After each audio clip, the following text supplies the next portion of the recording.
네, 하나님 말씀 함께 봅니다. 열왕기상 18장 20절로 40절까지의 말씀입니다. 오늘 말씀을 준비하면서 평소보다 뭔가 기대감이 더 컸습니다. 제 마음속에. 왜냐하면 오늘 말씀이 하늘에서 하나님께서 불을 내려주신 장면이기 때문에 그렇습니다.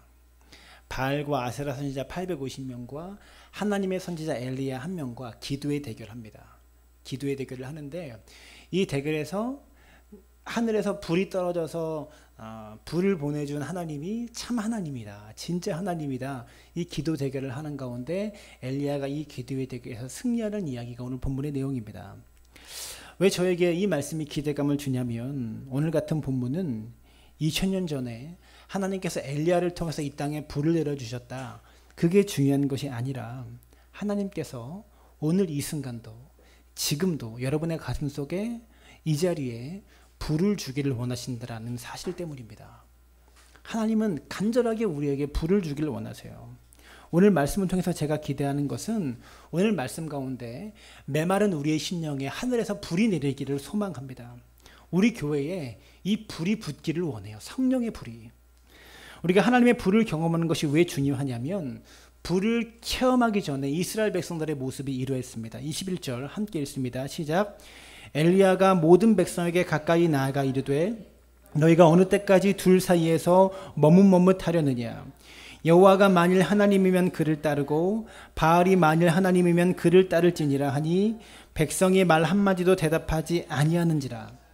불이 내리기 전에 이스라엘 백성들의 모습이 어땠습니까? 둘 사이에서 머뭇머뭇거렸어요. 여호와가 하나님인지 바알이 참 하나님인지 결정을 내리지 못합니다. 꿀먹은 벙어리처럼 아무 말도 못했다라는 거예요. 그런데 이상할 것이 없습니다. 불을 체험하기 전에 살아계신 하나님을 경험하기 전에 모든 그리스도인들의 모습이 이와 같기 때문에 그렇습니다. 오늘날 명목상 그리스도인들 다 헷갈립니다. 창세기 1장 1절에 태초에 하나님이 천지를 창조하시느니라 이 말씀이 교회에서는 믿어지는데 학교 가면 안 믿어져요. 세상에 나아가면 바보 같은 것 같거든요. 그래서 안 믿겨진다는 것이죠. 머뭇머뭇거립니다. 왜 그럴까요? 살아계신 하나님을 그들이 체험하지 못했기 때문에 그렇습니다. 그런데 하나님을 경험하고 나니까 하나님께서 주신 불을 체험하고 나니까 그들의 모습이 어떻게 달라집니까? 39절 또 함께 읽습니다. 시작. 모든 백성이 보고 엎드려 말하되 여호와 그는 하나님이시로다. 여호와 그는 하나님이시로다. 그리고 40절부터 하나님을 위해서 움직이는 자가 됩니다. 사랑하는 여러분, 하나님의 불을 체험하는 것이 이렇게 중요하다는 거예요. 여러분, 오순절날의 마가다락방의 성령 체험이 왜 중요할까요? 왜 필요할까요? 왜 주님께서 위로부터 내려주시는 성령을 받을 때까지 다른 곳에 가지 말고 예루살렘 성에 머무르면서 기다려라라고 말씀하셨을까요? 불을 체험해야 머뭇거리지 않기 때문에 그렇습니다. 불을 경험하기 전까지 하나님과 세상 사이에 헷갈리는 것이 우리의 신앙이라고요. 여러분, 기독교 역사에 파스칼이라는 사람이 있습니다. 그는 태어날 때부터 그리스도인이었어요. 그런데 그 역시 명목상 그리스도인으로 하나님과 세상 사이에 머뭇머뭇하고 있는 그런 사람이었습니다. 근데 어느 날 그가 하나님의 불을 체험하고 났어요. 체험했더니 그 순간이 얼마나 놀라웠던지 그 순간에 대한 기억을 기록으로 남겼는데 이렇게 남겼습니다. 철학자들과 신학자들의 하나님이 아닌 아브라함과 이삭과 야곱의 하나님, 가슴 깊숙이 느껴지는 확신과 기쁨, 평안. 세상은 하나님을 알지 못했어도 나는 하나님 당신을 알았나이다. 그리고 기쁨의 눈물, 감격의 눈물을 흘렸다라는 거예요. 그리고서는 평생 흔들리지 않는 신앙인으로 하나님 앞에 살아갔다라는 겁니다. 여러분, 저도 그랬습니다. 기독교 집안에서 태어났지만 머뭇머뭇거렸습니다. 하나님과 세상 사이에 왔다 갔다 했어요. 근데 어느 날 제가 성령님을 체험합니다. 고3 겨울방학 때였어요. 그때 성령님을 경험하는데 고3 때 부흥회에 참석했습니다. 그때 기도하는 가운데 성령님을 체험했어요. 오른쪽 옆구리에 뭔가 바람 덩어리가 확 들어오더니 여기서부터 시작해가지고 위아래로 퍼져나가기, 시원한 기운이 퍼져나가기 시작하는데 이쪽에 있는 간부터 시작해서 내장을 타고 창자를 타고 심장을 타고 식도를 타고 머리 끝부터 발끝까지 이 피부와 혈관, 이 핏줄, 이 모든 세포들이요 쫙 퍼져나가면서 시원한 느낌으로 쫙 퍼져나가면서 이 새로운 장기로 바뀌는 것 같은, 핏줄이 새롭게 바뀌고요, 머릿속에 있는 잔근육들이 새롭게 바뀌는 놀라운 체험을 했어요. 바뀌었다는 것은 바뀌진 않았겠죠. 근데 뭔가 시원한 느낌이 쫙 관통하면서 새 것으로 바뀌었다 라는 확신이 제 속에 드는 거예요. 그러면서 예배가 끝나고 기도가 다 마치고 그때 한 2시간 정도 제가 기도를 했었는데, 예배당 문을 탁 열고 딱 나가는데 가로수에 나무가 나뭇가지가 바람에 흔들리잖아요. 근데 나뭇가지가 부딪혀서, 바람에 부딪혀서 흔들리는 소리가 제 속에 찬양 소리로 들려요. 그때 깨달았어요. 너희가 나를 찬양하지 아니하면 땅에 돌들을 들어서라도 내가 찬양을 받는다. 그 말씀을 제가 그때 알았어요. 바람 소리, 새 소리들이 제 귀 속에 찬양 소리로 들리더라고요.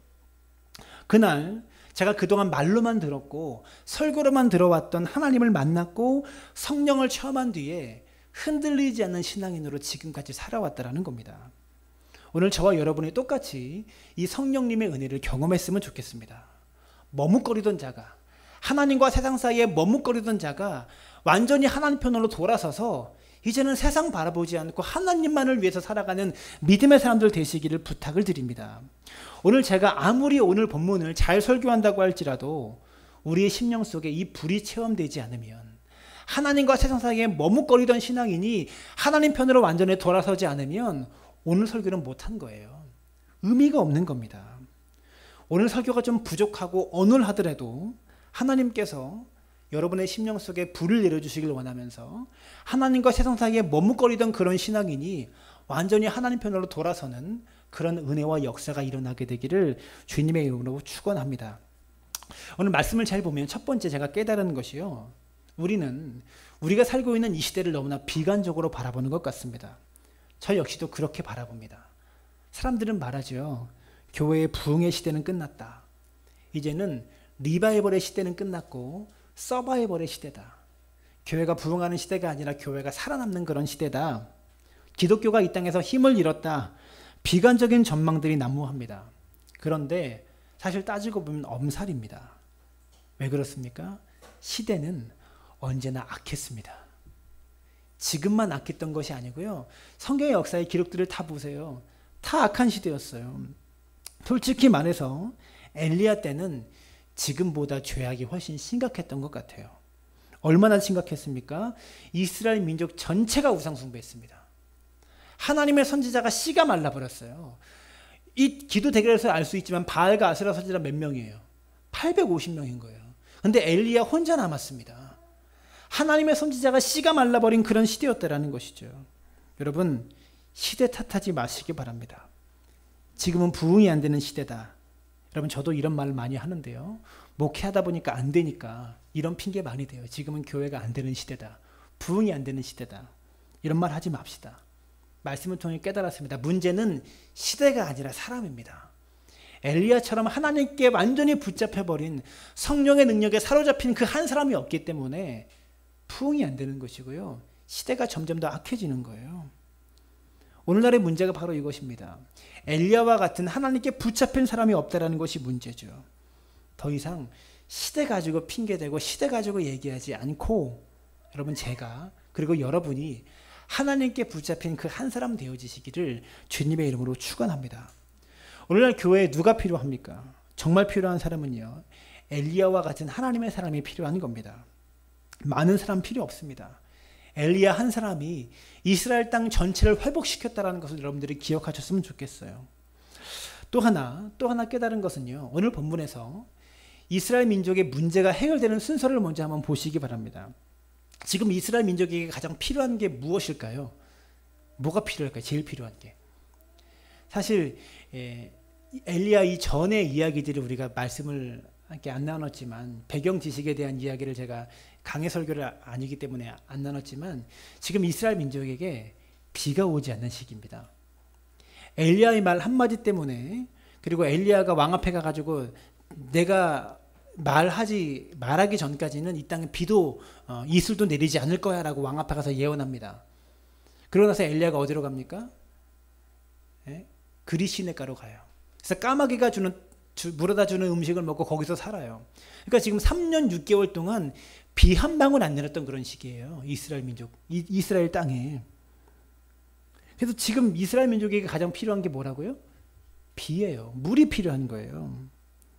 지금 이스라엘 민족에게 이 심각한 문제는 비가 내려야지만 해결되는 겁니다.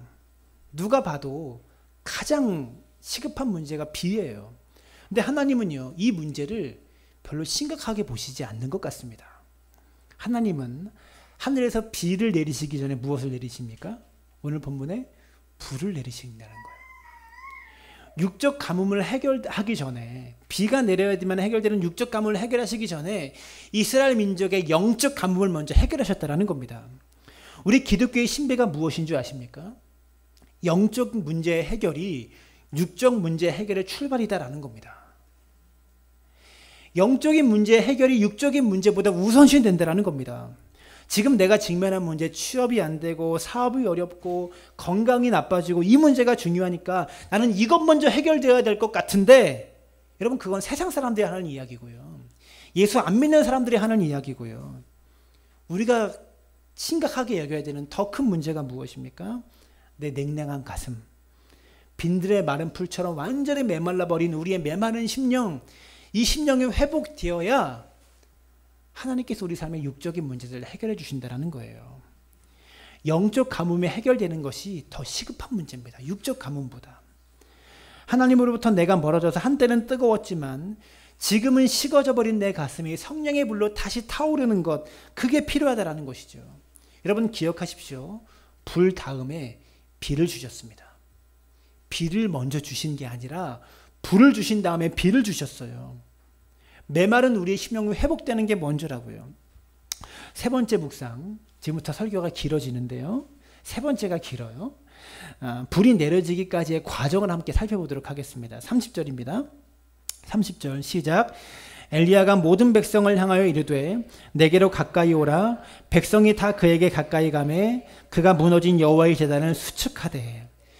불이 내리기 전에 엘리야가 제일 먼저 한 일이 뭡니까? 마지막에 그가 무너진 여호와의 제단을 수축하되. 이게 더 심각한 문제라는 겁니다. 여호와의 제단이 무너져 있습니다.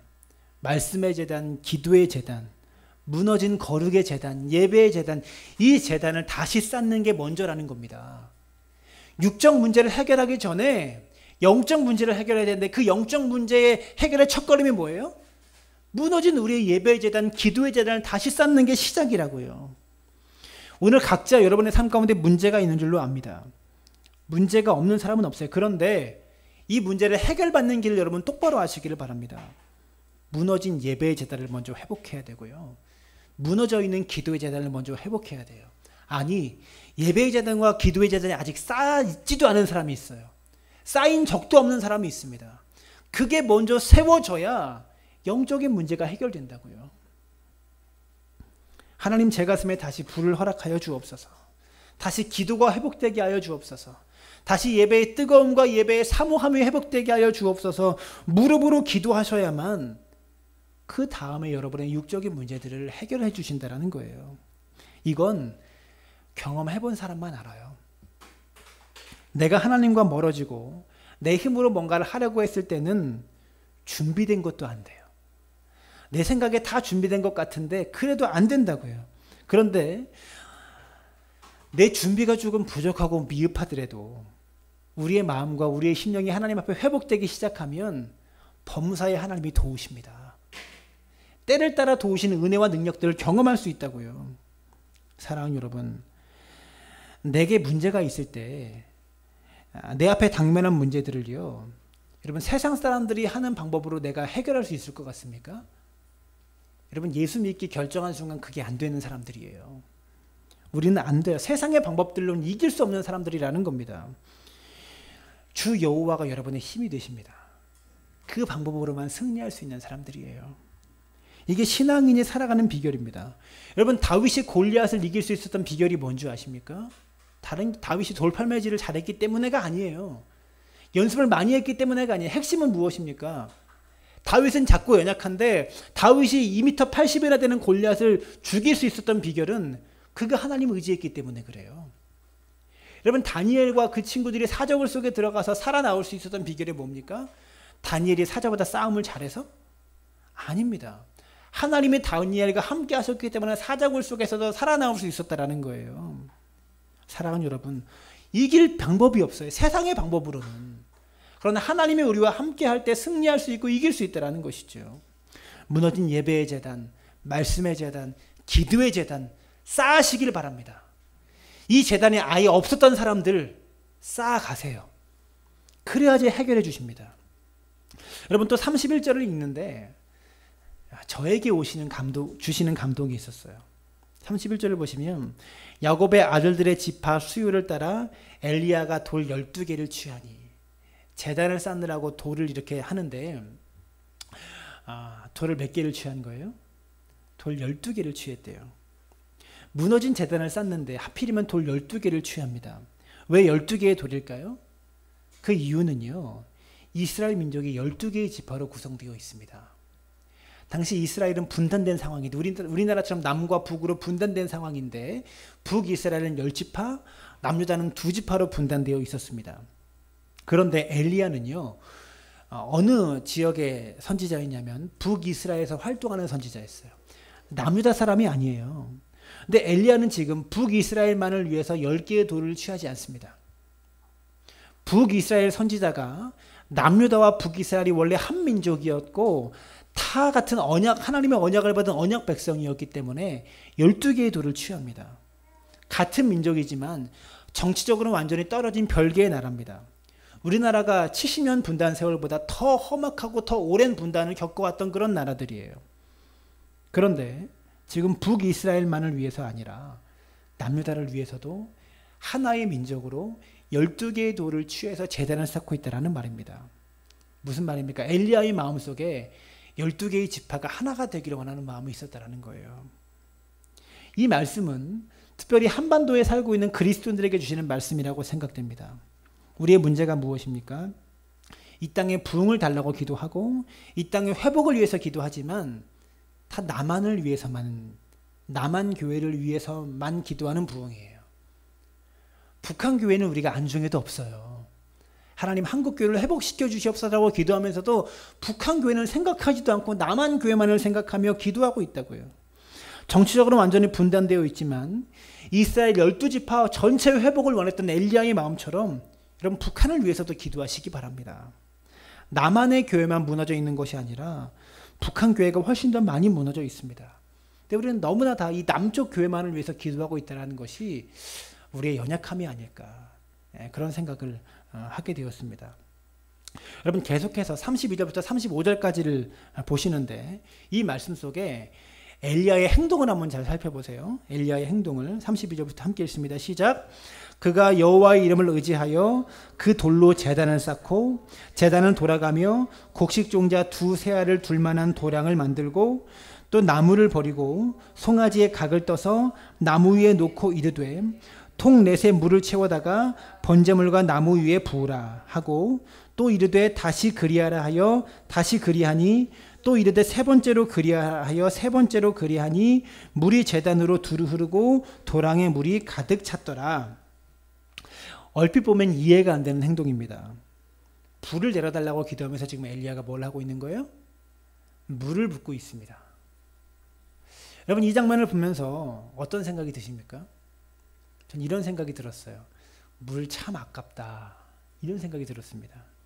지금이 어떤 시기입니까? 3년 6개월 동안 비가 한 방울도 내리지 않았던 그런 시기입니다. 극심한 가뭄일 때 생명과도 같은 물을 지금 붓고 있는 거예요. 1년 동안 비만 안 와도, 작년인가요? 1년 동안 비가 왔는데 수동에는 물을 시간별로 공급했다면서요. 예? 그 물 많은 수동에서 시간별로 물을 너무 많이 쓰니까 물이 이제 없어질 것 같으니까 시간대로 공급했대요. 작년 동안 한 1년 정도 가뭄이었을 때 그 정도로 물 때문에 힘들어하는데 지금 이스라엘은 댐이 있었겠습니까? 상수도 하수도 뭐 이런 게 있었겠습니까? 얼마나 물이 귀한 때예요. 그런데 물을 다 붓는 겁니다. 여러분 도랑을 2세아 정도 들어가는 도랑을 팠다고 하는데 2세아가 15리터입니다. 가뭄인데 물을 붓는 것도 아깝고 불을 내려달라고 기도하면서 물을 거기다가 부어버리는 모습도 이해가 안 되는데, 말씀을 묵상하다가 놀라운 표현이 한 가지를 제가 발견했습니다. 32절에 그가 여호와의 이름을 의지하여라는 표현입니다. 이 표현에 엘리야의 모든 행동이 담겨져 있어요. 엘리야는 여호와의 이름을 의지하여 돌로 제단을 쌓았고 제단을 돌아가면서 도랑을 만들고 물을 부었습니다. 이 모든 것이 여호와를 의지하는 행동이고요. 송아지의 각을 떠가지고요, 이 송아지 번제물 위에다가 물을 4통 부었어요. 여러분, 제가 언제 설교였더라? 가나의 혼인잔치 설교하면서 물 한 통에 몇 리터라고 그랬죠? 20리터라고 했습니다. 4통을 부었다는 것은 제단 위에다가, 제물 위에다가 80리터의 물을 부었다는 거예요. 그럼 아까 두세아 물을 도랑에 붓고 15리터, 제단 위에, 제물 위에 80리터를 부었으면 95리터를 갖다 부은 거예요. 많은 물을 부은 겁니다. 또 여러분, 물을 붓는 것이 왜 여호와의 이름을 의지하는 행동이었을까? 엘리야가요, 불을 내려달라고 기도하면서 물을 부었다는 것이 믿음의 행동이었다는 거예요. 올해 1월 1일 날 강원도 양양에 산불이 났습니다. 제가 이 산불을 기억하는데 왜 머릿속에 기억에 남냐면, 제가 있었던 동네였기 때문에 그래요. 제가 강원도 한 기도원에서 2년 동안 거기서 찬양 사역자로 사역을 했었거든요. 근데 그 옆 동네예요. 바로 옆에요. 어딘지를 알기 때문에 제가 기억하는 건데요. 강원도 양양에 송청리의 떡마을이라는 곳이 있었는데, 거기서 불이 처음 시작됐는데 축구장 20개 면적의 크기를 태워버렸대요. 그것도 양양에 뭐가 유명하죠? 송이버섯이 유명한데 송이버섯이 있는 산을 다 태워버렸대요. 근데 이 산불이 왜 났는 줄 아십니까? 뉴스를 보다 보니까 나무가 너무 건조해가지고요, 불어오는 바람에 나무끼리 스치다가 보니까 불꽃을 만든대요. 스파크가 일어나서 자연 발화가 된다고 합니다. 날씨가 너무 건조하고 바람이 많이 불어서, 그리고 또 불이, 그 조그만 불씨가 커졌다고 하는 것이죠. 가을에 이렇게 불이 나는 경우가 종종 있다는 겁니다. 여러분 보세요. 지금 3년 6개월간 비가 오지 않았습니다.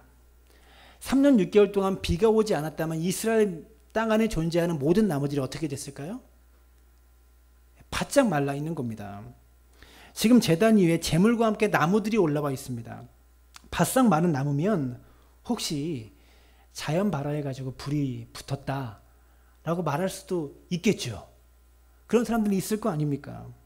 하나님께서 불을 내리셨음에도 불구하고 이건 하나님께서 불을 내린 게 아니라 자연 발화해가지고 불이 좀 어떻게 다 붙은 거야, 이렇게 말하는 사람이 있을 수 있기 때문에 엘리야는 애초에 그런 오해 자체를 방지하기 위하여 물을 미리 부어버립니다. 누구도 항변하지 못하도록 물을 미리 부어버려요. 지금 몇 리터 총 부었다고요? 95리터를 부었습니다. 적은 양 아니죠. 여러분, 제 차에 기름을 가득 넣으면 30리터 들어가더라고요. 아반떼는. 그러면 한 15만 원어치 넣은 거예요. 기름을. 물을. 갑자기 기름값 얘기가 나오네요. 95리터를 부어버렸어요. 인간적인 가능성을 완전히 없애버립니다. 하나님을 웬만큼 신뢰해서는 할 수 없는 그런 행동이죠. 엘리야는요, 정말로 하나님을 의지하는 마음으로 물을 다 부어버렸다는 겁니다. 이 믿음 위에, 하나님을 믿고 하나님을 신뢰하는 이 믿음과 신뢰 위에 하나님은 불을 내리셨다는 것이죠. 사랑하는 여러분, 하나님을 믿으십니까? 하나님을 정말 신뢰하십니까? 그런 자에게 하나님은 불을 주십니다.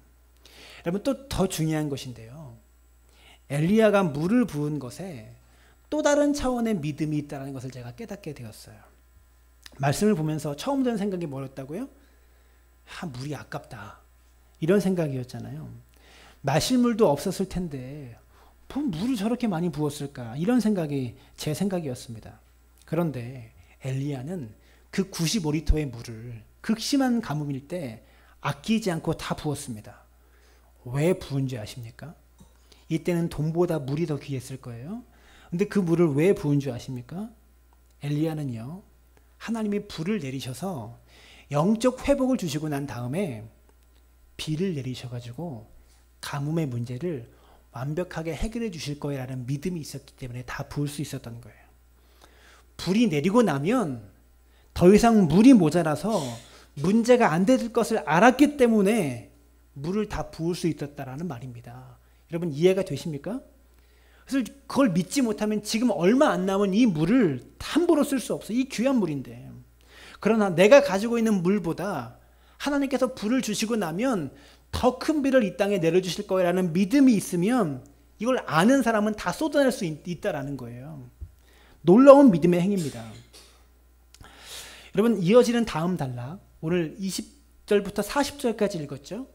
이제 41절부터 45절까지가 무슨 내용인지 아십니까? 하나님이 하늘에서 비를 내려주시는 내용이 41절부터 바로 나와요.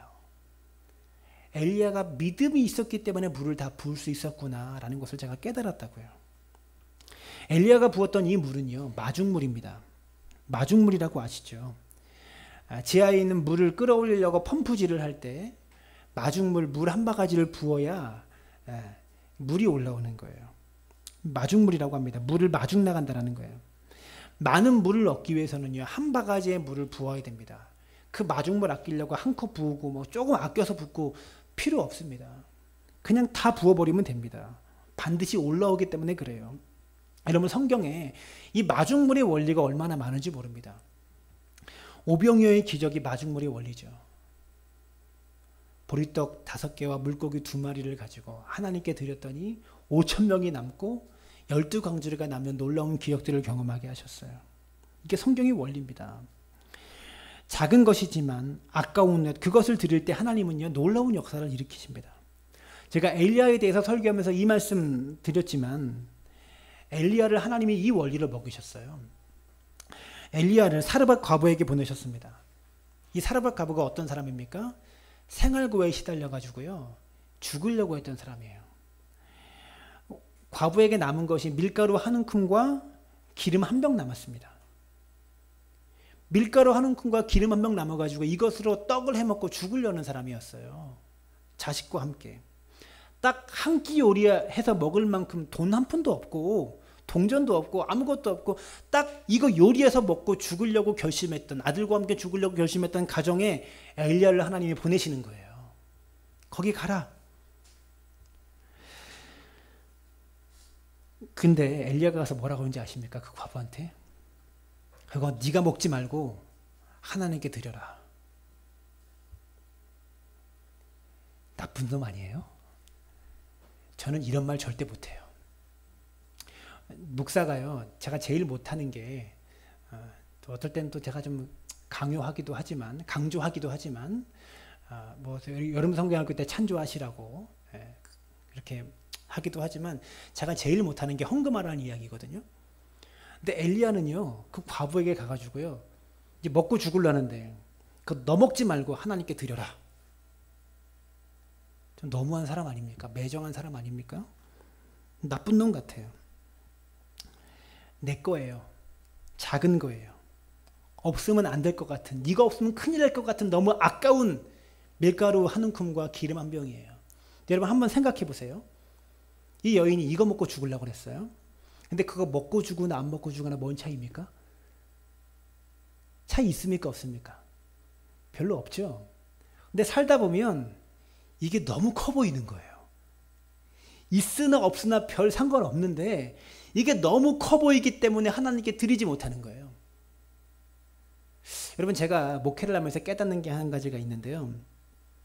삶이 어려운 사람들, 힘들고 가난한 사람들, 그런 분들 신방 가면 이렇게 뭐 헌금하세요, 뭐 하세요 이런 하지도 않지만 이런 말이 입에 나오지도 않아요. 뭐 예를 들어서 식사 대접 같은 거 하잖아요. 그럼 뭐 좋은데 이런 데 가서 뭐 밥 먹고 이런 말이 나오지도 않아요. 그런데 좀 넉넉한 분들 있잖아요. 그런 분들 댁에 가면 식사 대접 같은 거 받아도 과감하게 말합니다. 그리고 또 어떻게 합니까? 교회 뭐 필요한 거 있으면 말씀하세요. 그러면 즉시 이렇게 말씀드리고 그럽니다. 근데 거기서 깨달은 중요한 영적인 원리가 있어요. 그렇게 삶이 어려운 사람들은요, 하나님께 더 드리지 못하니까 계속 어려운 거예요. 그러나 그래도 삶이 좀 풍부한 사람들은요, 계속 드리니까 하나님께서 또 채워주시는 거예요. 단순한 원리지만 거기에 진리가 담겨 있다고요. 너무나 작은 것이면서 아까운 것이지만 그것을 드릴 때 이 가정이 어떻게 됐습니까? 평생토록 기름이 마르지 않고 밀가루 통이 없어지지 않는, 줄어들지 않는 기적을 체험해요. 엘리야와 함께 있을 동안에 이거 먹고 죽으려고 했던 이 가정이 하나님께 드리고 났더니 기름이 마르지 않고, 병에 기름이 마르지 않고 밀가루가 떨어지지 않는 역사를 경험해요. 하나님의 기적을 경험한다고요. 엘리야는 그것을 본 거예요. 이 과부와 함께 하면서 그것을 본 거예요. 그러니까 내가 가지고 있는 물이 많지 않지만, 여러분 95리터 있어봤자 며칠 먹습니까? 한 달 먹을까요? 그 물 가지고? 아니, 저희 가정 같으면 한 2주면 다 없어질 것 같아요. 많지 않지만 그 물을 하나님께 다 부어버립니다. 왜? 이미 과부와 함께 경험했기 때문에, 과부 집에서. 받기 때문에, 어떻게 채워주시는지 받기 때문에. 무슨 믿음입니까? 내가 가진 것 다 드려도 하나님은 이것과 비교도 안 되게 채워주실 거야. 이 믿음이 있는 거예요. 그래서 이 믿음대로 됐습니까? 안 됐습니까? 됐습니다. 41절을 보니까 큰 빗소리가 들리기 시작했다는 것이죠. 오늘 엘리야의 말씀을 통해서 여러분이 하나님의 음성을 좀 들었으면 좋겠습니다. 내가 가지고 있는 작은 것, 나에게는 소중하지만 여러분 참 소중한데요. 우리 하나님이 그것을 요구하세요. 참 희한하게도 하나님은요, 내가 아끼는 것만 요구하세요. 좀 과감하게 드릴 수 있는 좀 별거 아닌 것 좀 원하시면 되는데, 내가 아끼는 것만, 내게 정말 필요한 것만 하나님이 요구하세요. 우리의 헌신이 필요하지 않으신 분인데 헌신을 요구하십니다. 내게 있는 물질이, 내게 있는 시간이, 내게 있는 어떤 것이 하나님 보시기에 참 작은 건데도 하나님 보시기엔 작은 거지만 나에겐 소중한 건데 하나님은 그것을 달라고 요구하십니다. 왜 요구하실까요? 우리에게 복 주시기 위해서입니다. 여러분, 제가 저희 아들에게 복숭아를 좋아해가지고 복숭아를 먹고 있는데 그 아빠 한 입만 줘라 라고 말하는 건 뺏어 먹기 위해서입니까? 아들의 사랑을 확인하기 위해서입니까? 확인하기 위해서잖아요. 그럼 복숭아 한 박스도 더 사주겠죠. 안 사줄 때도 있지만 안 사줄 때도 있지만 사줄 때도 있어요. 하나님도 똑같아요.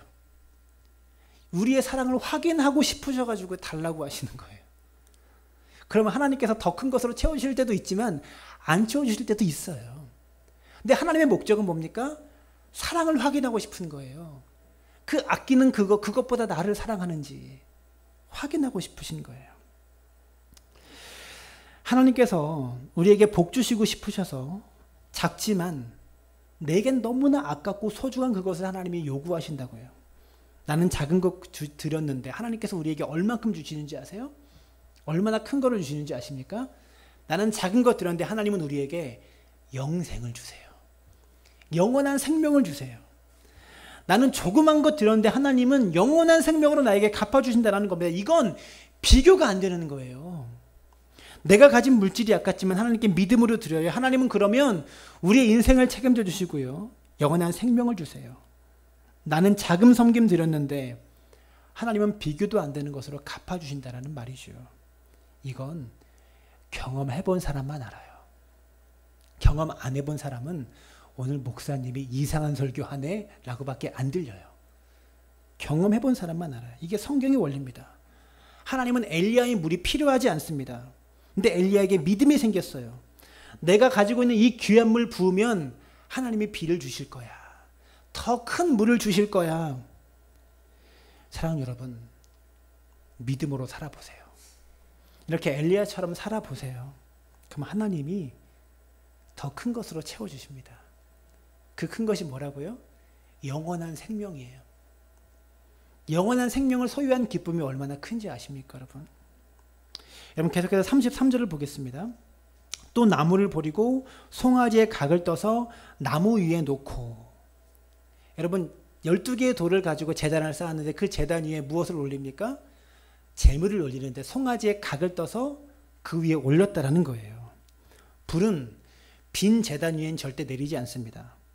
불은 반드시 어디 위에 떨어집니까? 재물 위에만 떨어집니다. 엘리야는 제단을 수축했을 뿐만이 아니라 그 제단 위에 합당한 재물을 올려놓았습니다. 그리고 그 제물 위에 하나님께서 불을 내리시기를 기도합니다. 여러분 질문하겠습니다. 구약시대에 하나님께 제사를 드릴 때 제물을 가지고 와서 제사를 드리고 예배를 드렸는데 구약의 제물은 소, 양, 염소, 비둘기, 곡식 이런 것들이었습니다. 그러면 신약시대의 제물은 무엇일까요? 구약시대는 소나 양, 염소, 비둘기, 곡식들이 제물이었는데 지금 예배드리는 신약시대의 예배의 제물은 무엇일까요? 여러분이 드리는 헌금이 아닙니다. 우리는 그렇게 생각하는데 하나님이 원하시는 제물은 여러분이 드리는 헌금이 아니라 여러분 자신을 원하십니다. 여러분 자신이 이 예배 가운데 번제단 위에 각이 떠서 올라져 있어야 돼요. 각을 뜬다는 것은 무엇을 의미합니까? 죽는다는 것을 의미하는 거예요. 제물이 죽는다는 것을 의미하는 거예요. 우리에게 불이 진짜 임하기를 원한다면 내가 하나님의 제물이 되어야 합니다. 예배의 제단 위에, 기도의 제단 위에, 말씀의 제단 위에, 헌신의 제단 위에 올려진 제물이 내가 되어야 한다는 것이죠. 이 예배의 자리에 여러분이 각이 떠진 제물로 앉아있기를 바랍니다. 각을 뜨려면 제물이 죽어야 합니다. 피를 다 쏟아야 되고요. 다 내장을 발라야 되고요. 제물이 죽어야 되는 거예요. 설교를 드릴 때 제물로 안 바쳐진, 각이 안 떠진 사람들의 특징이 있어요. 어떤 특징이 있냐면 설교를 판단합니다. 팔짱을 끼면서 나를 한번 감동시켜봐. 오늘 말씀이 좀 이상하네. 나한테 은혜를 좀 끼쳐봐. 이러한 마음으로 설교를 들으시는 분들이 우리 교회는 없어요. 근데 한국 교회 안에 많다고요. 왜 그런지 아세요? 아직 각이 안 떠져서 그래요. 죽지 않았기 때문에 하나님 말씀을 아멘으로 받지 못한다는 겁니다. 내가 죽어야 돼요. 여러분, 하나님께서 받으실 만한, 불을 내리실 만한 흠없는 제물 되어지시기를 주님의 이름으로 축원합니다. 마지막으로 36절부터 38절까지의 말씀인데요. 여기의 말씀 속에서 말씀의 내용이 아니라 지금 엘리야가 뭐를 하고 있는 건가를 한번 보세요. 저녁 소재 드릴 때에 이르러 선지자 엘리야가 나아가서 말하되 아브라함과 이삭과 이스라엘의 하나님 여호와여 주께서 이스라엘 중에 하나님이신 것과 내가 주의 종인 것과 내가 주의 말씀대로 이 모든 일을 행하는 것을 오늘 알게 하옵소서. 여호와여 내게 응답하옵소서. 내게 응답하옵소서. 이 백성에게 주 여호와는 하나님이신 것과 주는 그들의 마음을 되돌이키심을 알게 하옵소서 하매 이에 여호와의 불이 내려서 번제물과 나무와 돌과 흙을 태우고 또 도랑의 물을 핫은지라. 불이 내렸는데 불이 내리기 전에 엘리야가 뭐 한 겁니까? 뭐 한 거예요? 기도한 거예요. 이 엘리야의 말이요, 기도예요. 엘리야는 기도합니다. 이 모든 일의 마지막에는 엘리야의 기도가 있었다라는 거예요. 하나님을 신뢰하며 기도할 때 불이 내렸다라는 것이죠. 무너진 제단을 쌓았고요. 그 제단 위에 제물을 올렸고요. 자신을 제물로 올렸고요. 그 제물 위에 믿음으로 물을 다 부어버렸습니다. 그리고 엘리야가 뭘 합니까? 기도합니다. 그러고 났더니 불이 임합니다. 사랑하는 여러분, 우리의 준비가 필요합니다. 우리의 헌신도 필요하고 우리의 열심도 필요하지만 궁극적으로 우리가 기도할 때 하나님이 여러분의 삶 가운데 불을 주신다는 것을 기억하시길 바랍니다. 5년째 권고합니다. 새벽 예배, 수예배, 금요예배 나오시라고 5년째 권고합니다. 기도의 자리에 나오시기를 바랍니다. 기도한 심령이 머뭇거리지 않습니다.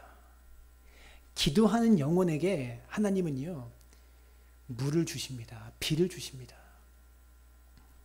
바알 선지자들도요, 똑같은 열심을 냅니다. 26절부터 28절까지를 보시면 바알이 얼마나 바알에게 이 850명의 선지자들이 열심히 구하는지 모릅니다. 근데 잘못된 대상에게 불을 구했기 때문에 내리지 않아요. 우리 하나님은 참 하나님이십니다. 살아계신 하나님이십니다. 여러분의 기도와 간구에 응답하시는 하나님이시라고요. 말씀의 결론을 맺겠습니다. 지금까지 열왕기상 18장에 나오는 갈멜산 제단에 불이 내린 이야기를 함께 살펴보았습니다. 오늘 열왕기상의 이야기가 이런 이야기였다라고 끝내고 싶지 않습니다. 저희 여러분의 심령 속에 불을 내려주시는 하나님을 여러분이 직접 체험했으면 좋겠습니다. 경험했으면 좋겠습니다. 불을 주시는 그분을 경험하시기를 바랍니다. 그래서 더 이상 하나님과 세상 사이에서 머뭇거리지 않는 참된 믿음의 사람들 되보시라고요. 불을 내린 적이 있다. 옛날에 내가 어떤 은혜를 받았다. 이게 중요하지 않아요. 그 불이 지금도 내 심령에 타올라야 됩니다. 지금도 나에게 붙어야 합니다. 하나님의 나라는요, 말에 있지 않고 능력에 있습니다. 이 불의 능력, 이 은혜의 능력 경험하는 믿음의 사람들 되어지시기를 주님의 이름으로 축원합니다.